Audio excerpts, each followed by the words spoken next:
Hi, this is Chris with the Longbow Show and Shop, and I'd like to talk about back tension. I think it's a really important part of form, being a retired ballerina. I come from the school of thought that your back moves your arms, and I feel like archery is a lot the same as ballet. So when I draw my bow back, I anchor in my back first, and that allows me to feel like I have a steadier, more solid shot, as opposed to just holding it in my arms or my shoulders. I also hurt my right shoulder. We have a farm, a calf pulled it out and hurt it real bad, so I tend to protect that with my back tension. I also use a deep hook, thanks to Jeff Kavanaugh. It only took me about 2 years to convert from tip to hook, and I feel like that goes hand in hand with the back tension. So videos and watching people apply their back tension helped me. We're hoping that this may help someone. Shooting a hyena, probably about 21, 22 yards away, downhill.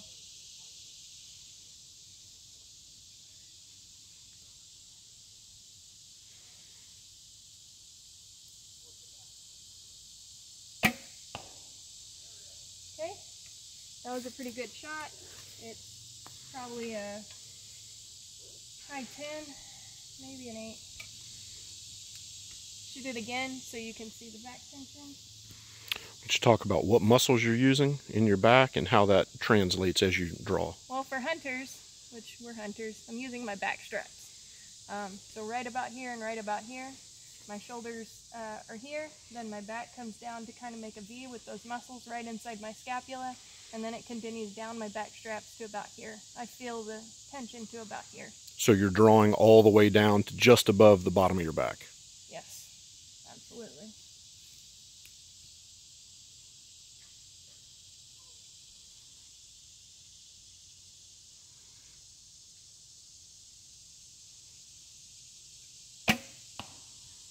Okay, same spot. So whatever I did the first time, I did exactly the same this time. And yeah, the back tension again. So I guess let's shoot one more.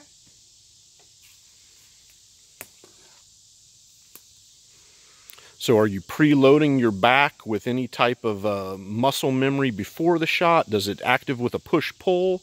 My body already knows what to do because I practice so much. And because I have the extensive ballet background, when I tell my body to engage this or engage that, it just does it. So I'm very fortunate in that respect. And anybody with any kind of training like that, ballet, karate, any kind of art form like that, that's used to small muscle control, can probably easily do the same thing. Getting that to translate into the shot's a little harder, but before I take the shot, you'll see me kind of step back and forth. I learned that from Ken Wallen. On the field of Sherwood Forest Fair, just to kind of step back and forth and get your feet under you, get that aligned, work up from there. Your hips should be aligned, my back gets aligned. Sometimes I shake out and I get everything aligned where it needs to be, so that I'm sure that I'm not crunched up or hunched over, and I'm aligned well and balanced well. I heard John Majera on the Push Archery podcast talk about alignment recently, and it really resonated with me. I sent him a couple of questions, so if you haven't checked out the Push podcast yet, check that out. Some awesome topics on there. But yeah, I do kind of preload. I get my body in alignment, and then as I pull up, I'm not engaged yet, and as I pull down, it engages from the top all the way down to the bottom. So at the last portion of your draw, you're actually engaging your back muscles, and that's what we can see is those muscles activate as you bring that draw down. Right, and that's how I'm protecting my shoulder with my swing draw. I'm pushing out, and this is a regular ballet term, press down to go up, press down to go up. So I'm pressing out with all of my energy, and that translates to in and down. So it's like I have leaves growing out of my head and roots growing out of my feet, and then branches growing out to the sides. All that energy is always pulling and constantly extending until the moment that I release. I know it sounds like a bunch of crazy hootenanny, but that's what works for me in my brain. So let's take one more shot. Very good.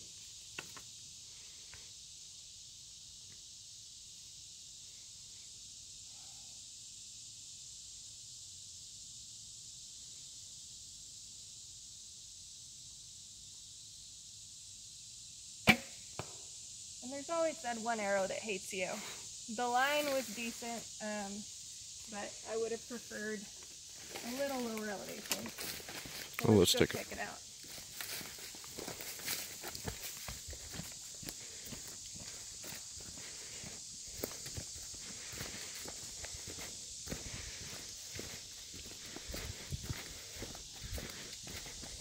Okay, so here's my first arrow right here, which is a line cutter high 10, which is what I thought.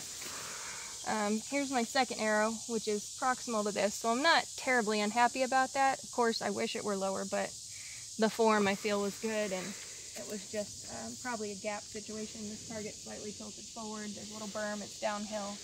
With all that, I'm not unhappy with this. And then the third one is in line, but it's high. So essentially that's what I want. I would rather have elevation problems up and down than right to left problems. Right to left problems for me mean form problems. I'm not expanding, I'm short drawing, I'm doing something stupid. Elevation is just me and my gap and the distance and the terrain factors that are coming into this shot. So if I'm going to have a problem, I want this elevation problem, not the right to left problem. But this good consistency is what I get from using all the things, and namely proper back tension. So I hope this was helpful. And remember, no matter who you are, you too can shoot like a girl.